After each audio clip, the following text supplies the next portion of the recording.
don't think many of us saw that score. Obviously, the people in Las Vegas didn't see it that way. But right now, a win is a win. That's the way I'm going to look at it. And you guys, I want you to understand one thing. This is an opinionated program. My opinion does not mean it's the gospel or the truth, but I'm open to suggestions from everybody else, some comments. So basically what I'm going to do with the show tonight, I'll usually have a couple other guys with me. They were unavailable this weekend, so I'm flying solo. The Arkansas State game, I will have both guys on it with me. So obviously your interaction will help us make the show as good as we can. So basically what I'm going to do tonight is I will break down the game offensively, defensively. We'll go down through the drive chart, basically just how the game unfolded. The good, the bad, the ugly. You guys are more than welcome to offer up your opinions as well.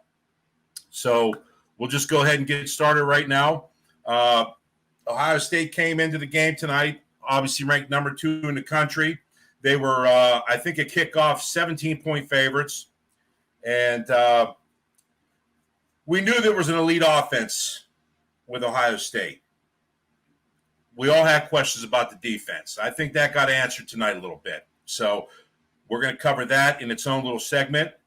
And we'll start by how things unfolded. So Ohio State won the toss. They deferred and kicked off to Notre Dame. And after a good special teams tackle right out of the gate, Notre Dame's first play from scrimmage, they threw a pass out in the flat, and Lorenzo Styles was able to make a great grab and race 54 yards down the sideline untouched. And to make matters worse, once he was finally knocked out of bounds, there was a 15-yard penalty added on top of that. So right out of the gate, a 64-yard play, and Ohio State had their backs against the wall. And this is where I think something last year that all us fans were used to, where Ohio State on a play like that defensively, they would just go ahead, end up giving up a touchdown. But I tell you what, the defense bowed up. They held Notre Dame to a field goal. It was a 33-yard field goal. It was a 5-play drive. And Notre Dame went up 3-0. So no big deal. Okay, fine. This is 2 versus 5. You're going to have big plays. So once Ohio State got the kickoff, they went 4 plays from the 25-yard line. There was a personal foul added on as well, but they ended up having to punt.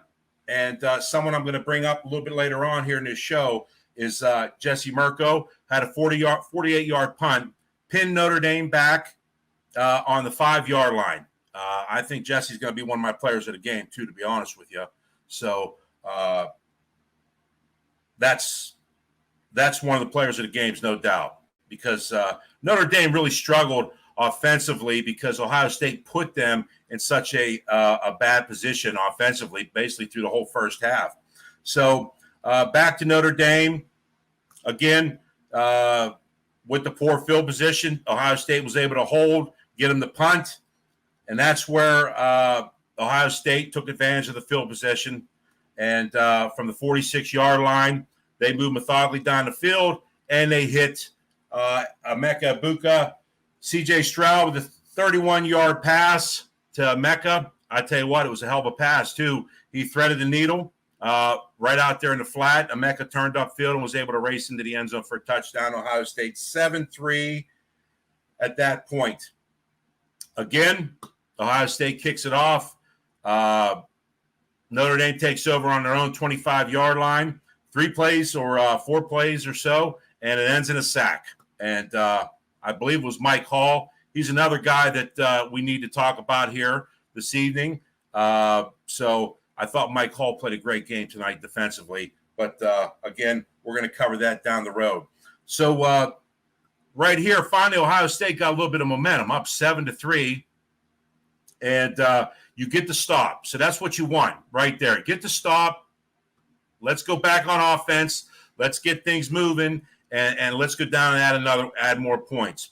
But what we didn't realize, though, too, is that Jackson Smith and Jigba ended up getting hurt. And you could tell that he was struggling this evening, and he did have some issues, and it was probably best in that second half he tried to go, but it was probably just best for him to go ahead and wait it out.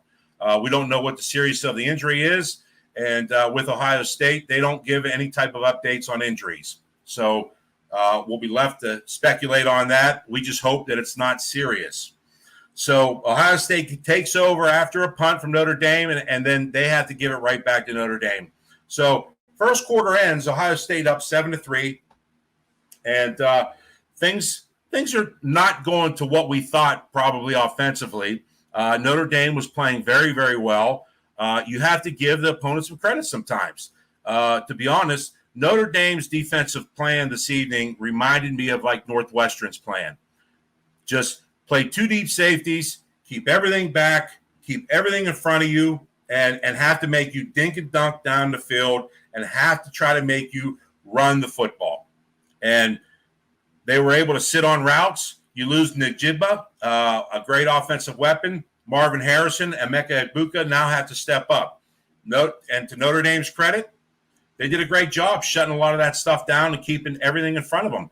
They also did a decent job, too, in the run game, too, not letting any explosive plays happen at all with Williams or Henderson. Of course, that's the great thing about the run game. You know, a great line from a movie, just like Novocaine, just give it a time, it'll eventually work. And down the stretch, it eventually did. And we were able to run the clock out and ended up getting the win down the stretch. So